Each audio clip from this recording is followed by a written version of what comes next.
Hello, and welcome to another Storytime Saturday.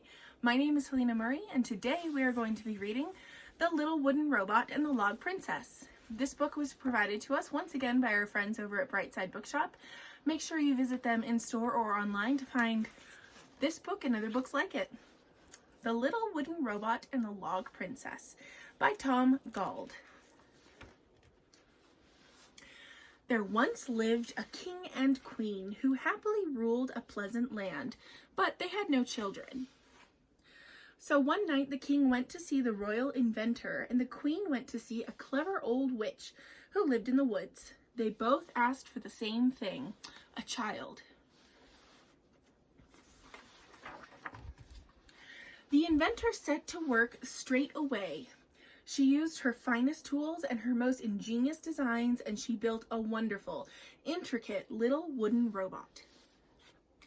The witch took a log from the basket by her fire and used her deepest magic to bring the wood to life, in the form of a perfect little log princess.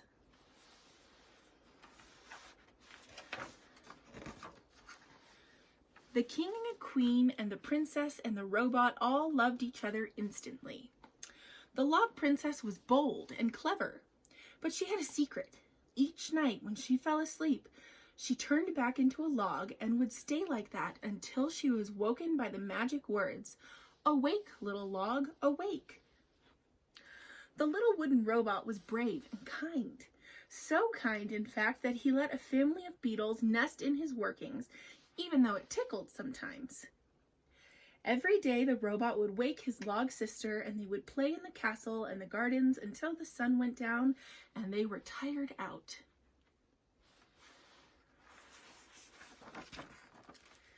However, one morning a traveling circus came to visit, and the robot rushed down to the courtyard without waking his sister. On the stairs he passed a maid going up to tidy the princess's bedroom. When the maid saw the log, she said, "Oh dear, a plain old log lying in the princess's bed. What a disgrace!" and threw it out of the window. At that very moment, the little robot thought of his sister. "How selfish of me," he said to himself. "She's missing out on all these wonderful things," and he ran to her bedroom to wake her up. He looked at the empty bed in horror. "Where's the log?" he cried. "Oh, that," said the maid. "I threw it out of the window."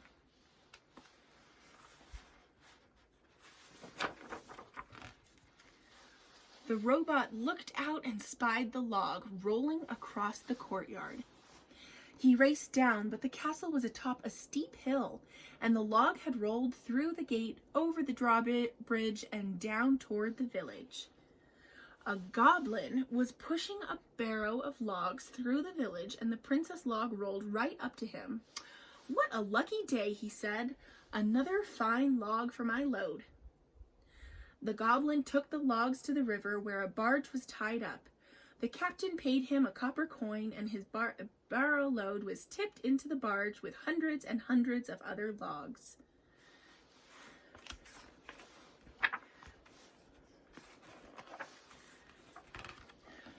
The robot ran to the barge. "Please, sir," he said to the captain, "my special log is in your barge. May I come aboard and search for it?" "You may," said the captain, "but we must set sail straight away while the wind is right." So the robot clambered on, and the barge set off for the frozen north. They sailed for days, but there were so very many logs that even with the help of the crew, the little wooden robot could not find the right one.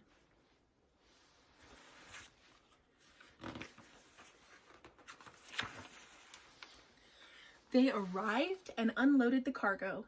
"Come back with us," said the captain. "The north is a dangerous place, and we can easily find you another log when we get home." "I can't," said the robot. "That log is the most precious thing in the world to me. I won't leave without it." So the crew gave him a map, some supplies, and a handcart, and sailed back to the pleasant land where our story began.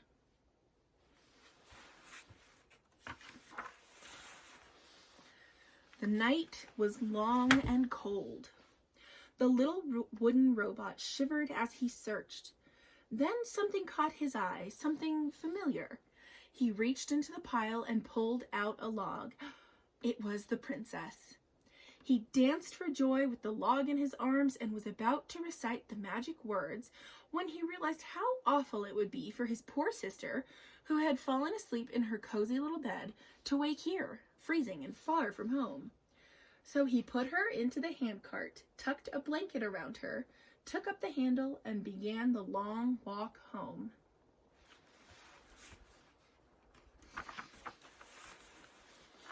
Along the way, he had too many adventures to recount here. The giant's key, the family of robbers, the old lady in a bottle, the magic pudding, the lonely bear, the queen of the mushrooms. But each left him more exhausted than the last. His joints became stiff and his cogs and gears wore down until one day he could go no further.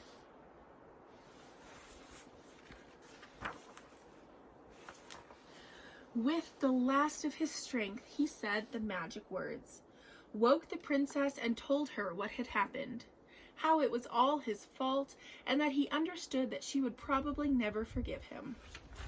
"Oh, brother," she said, "how silly of you to keep all those worries to yourself. Of course I forgive you." She helped him into the handcart, where he fell into a deep sleep.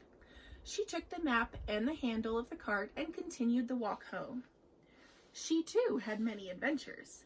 The mischievous pixies, the dragon's egg, the feuding hunters, the haunted well, the enormous blackbird, the baby in the rose bush. The princess knew that whatever happened, however tired she felt, she must not fall asleep.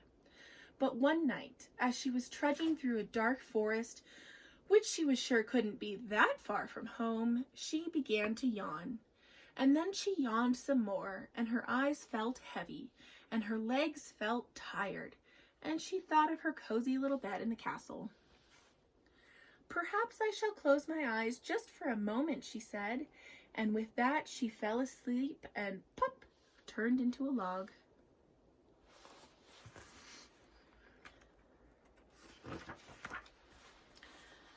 The king and queen missed their children terribly. Soldiers had been sent searching in every direction, and a huge reward had been offered, but it was no good. The queen would not leave her bed, and the king sat alone in a tower, staring out at the deep, dark forest.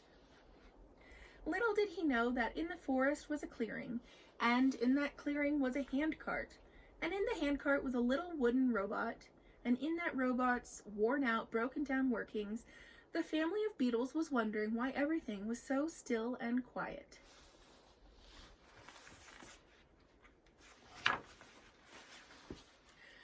They climbed out and looked at the log and the robot and knew that they must do something. So they stopped a passing mouse and asked for her help, and she asked a bird, who asked a rabbit, who asked a fox. And they all worked together to take the princess and the robot to the nearest house, the home of a clever old witch. The witch recognized the pair immediately. She woke the princess, repaired the robot, and set off for the castle.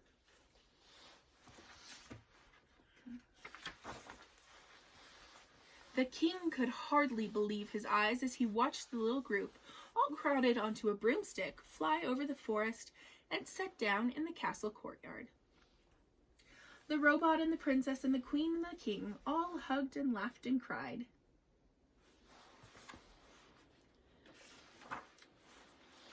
The witch was thanked, the month was declared a holiday for the whole kingdom, the beetles were each given a tiny golden medal, and they all lived happily ever after.